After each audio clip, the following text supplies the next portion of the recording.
Voici Adam, qu'on peut observer au moment de sa collation ou encore auprès de sa mère pendant une période de jeu. Adam ne le sait pas encore, mais il peut se compter chanceux de ne pas faire partie des quelques 60 000 enfants négligés qui grandissent actuellement au Canada. Il grogne comme le tigre, lui. Bonjour, je me présente, Audrey Dutilly, étudiante à la maîtrise en orthophonie à l'Université Laval de Québec.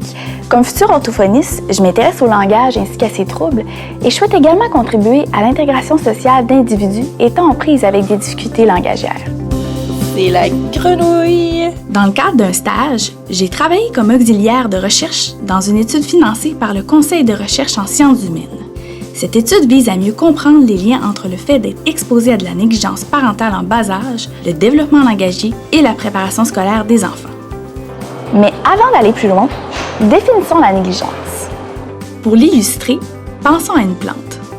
Pour qu'elle puisse croître pleinement, on doit l'entretenir, sinon, elle pourra avoir beaucoup de difficultés à atteindre sa pleine maturité en bon état. C'est un peu la même chose pour un enfant. Selon la loi sur la protection de la jeunesse, on parle de négligence lorsque les parents ne répondent pas aux 3 besoins fondamentaux d'un enfant sur le plan physique, de la santé ou du développement. Comme je m'intéresse au développement du langage, j'ai voulu savoir si, entre l'âge de 3 et 4 ans, les enfants négligés du Québec apprennent les sons de leur langue de la même façon que les enfants non négligés. Mais pourquoi se poser cette question? Tout d'abord, il est bien établi qu'avoir de bonnes habiletés de langage oral aide les enfants à mieux s'intégrer aux autres enfants à la garderie ou à l'école. De bonnes habiletés de langage oral prédisent également la réussite scolaire ultérieure, entre autres pour l'apprentissage de la lecture.